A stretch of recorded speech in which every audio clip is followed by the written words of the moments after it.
Mexicali, Baja California, born, raised in Brawley, California, B-Town, East Side to be exact. How you feel right now? What show is this? This is show 7 of 9. This is our dream tour, Houston, Texas. Would you say this is the best show you ever been on? It's the best tour I've ever been on. I did Bad Bunny tour, I did J Balvin tour, um, DJ to the 49er games. This is definitely the top of the mountain.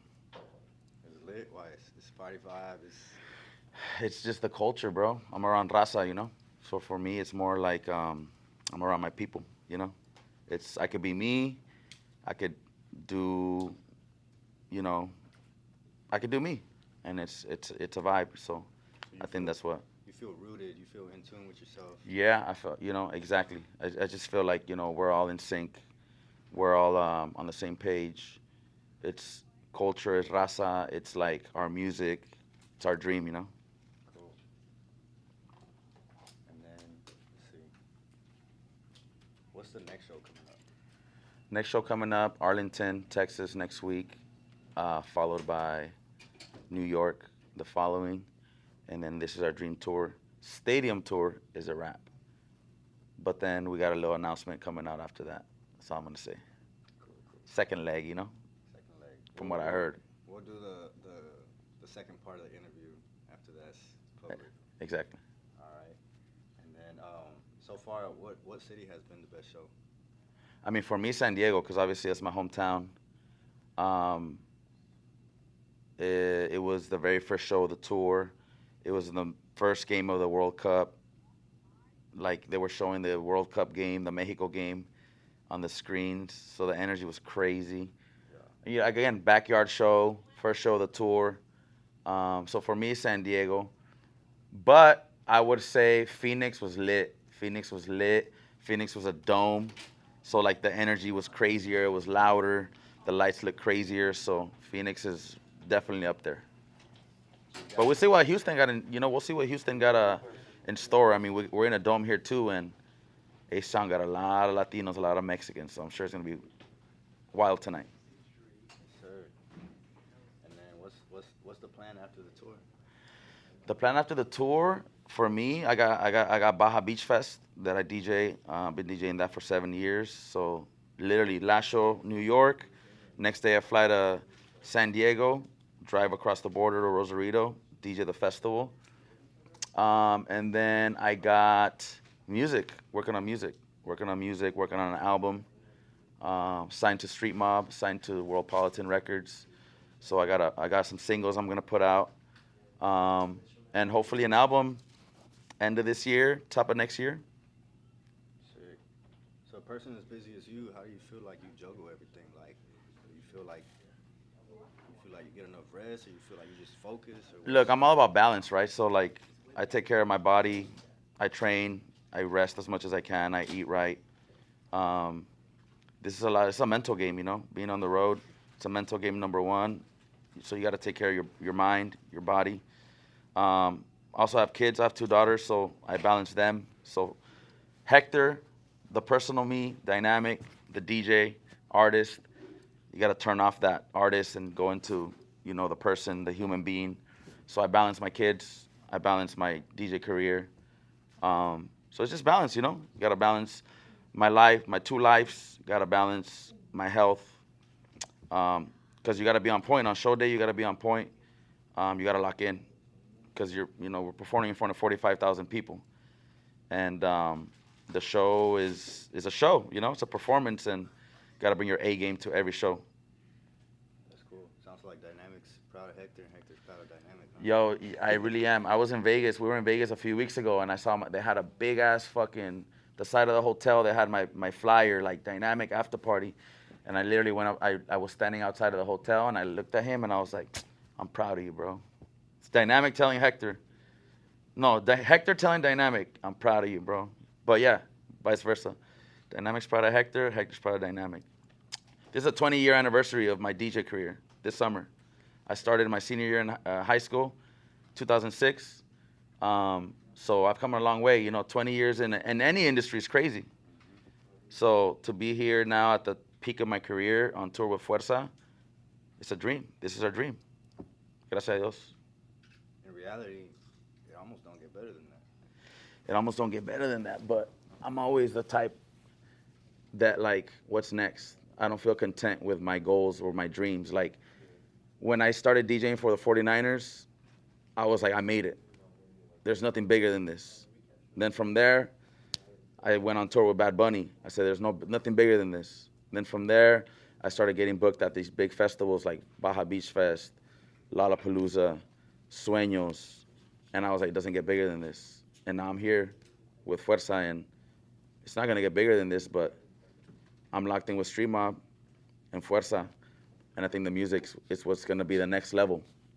And that's when I really stamp myself as an artist, and that's the goal. So 20 years in the game, right? And then going from high school throughout your whole career to getting to stadium tours with like basically the number one group right now, right? In the world, yeah. In the world, top songs on the Billboard and all that. So you're there, right? You're part of the team. So looking back, there's other people who dream of where you're at. Are you a give back type of person? Oh yes, I always give back. To me, I love to give back because there's people that paved the way for me, whether they're pioneer DJs or people that personally helped me or made a connection. So I always give back. I look out for other DJs. I look out for people. Just in general, I love to give back because God has put so much in front of me and has blessed me and my family and my close friends and with a lot of opportunities. So I'm always trying to do as much as I can. I mean, shit, it could be someone watching this interview right now that could be like, they're aspiring to be a barber, and no one wants to take them serious, but this might be the thing that motivates them, because I almost gave up as a DJ too.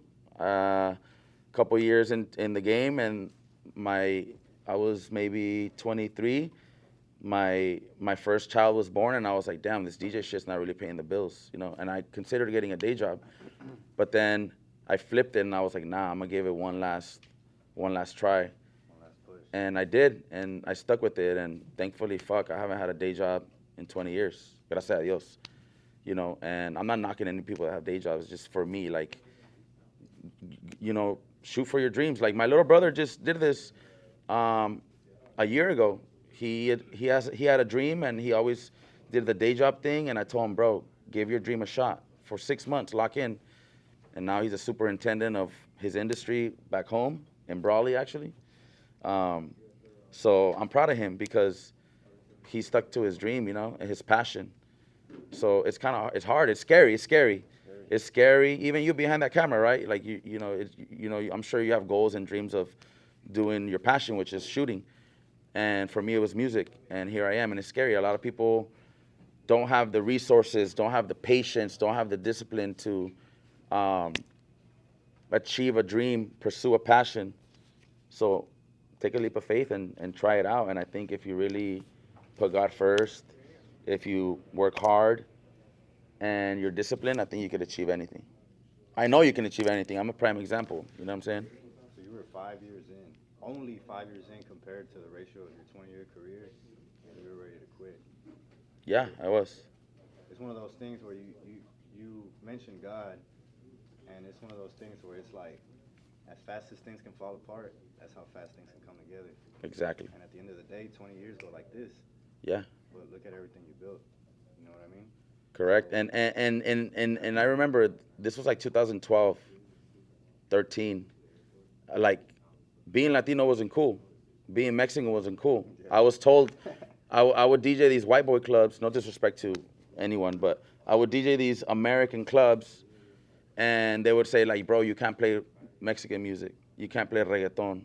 They would even say you can't even play hip hop. And I'd be like, then I don't need to fucking be here.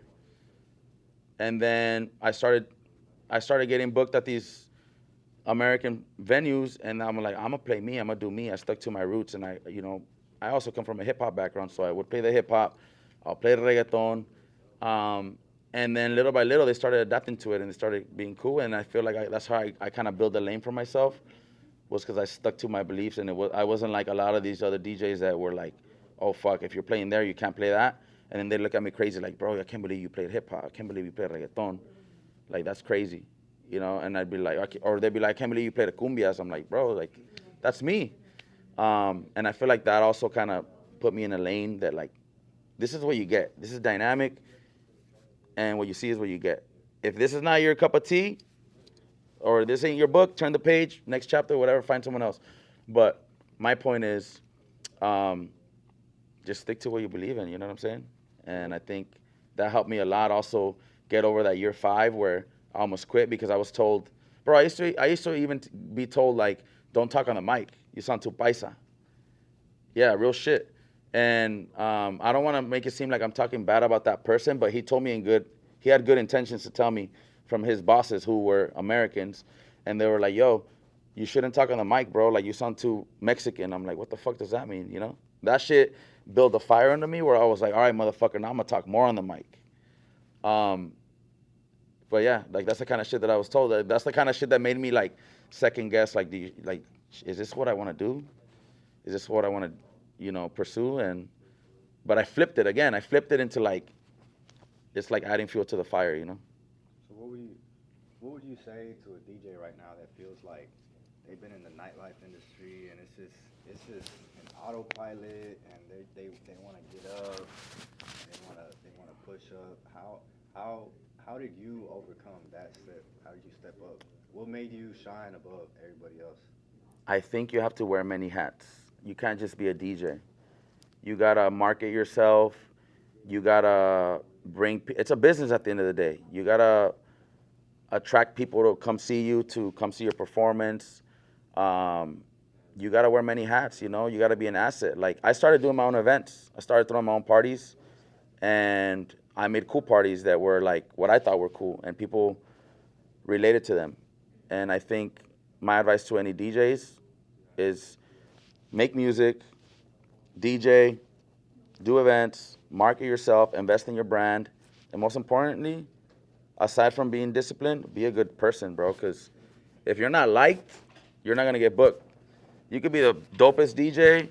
If you're a fucking asshole, you're hard to work with, no one's gonna book you.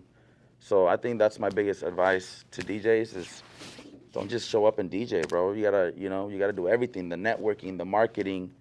So all in all, you're a businessman. I'm a businessman number one. A lot of people forget, like a painter or a rapper, they just think it's music. It's music business. Exactly. I'm a businessman number one, bro. That's number one what I am.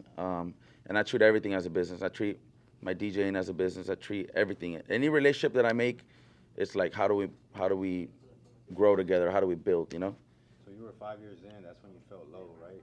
At what point did you get a check where you were like, damn, this is lit? For me, it wasn't a check. It was more like my daughter was born, 2013, and I was like, it's go time. You don't got a college degree. You're not talented. Like, you don't sing, you don't write, you don't play sports. You know what I'm saying? So I was like, this is all I got, and you're already 5 years in. Might as well figure it out. And I just got out there and hustled, and I was just like, all right, I got a baby that's relying on me, my baby Aubrey, and I was like, you got to figure it out. Like, there's no going back. For me, it was like, what the fuck are you gonna do?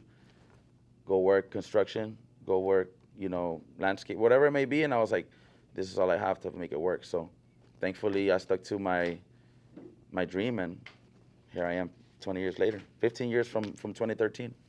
Well, congratulations. I feel like you talking about your dream, and then ironically, the tour is the dream tour. So it's crazy how the world brings us together. This is our dream tour. It's like it loops you It back loops around, right? yeah. Like, I'm living my dream through Fuerza's dream, Yep. And I'm grateful that JOP, he's a man of his word. Like, he's a man of his word. He had a talk with me September of 2025, and he was like, yo, we're gonna lock in with you. We fuck with you, and everything that he said has came to life and more, Sure. So I'm grateful for that. Shout out the whole Fuerza team, Street Mob team for embracing me, and locked in for life,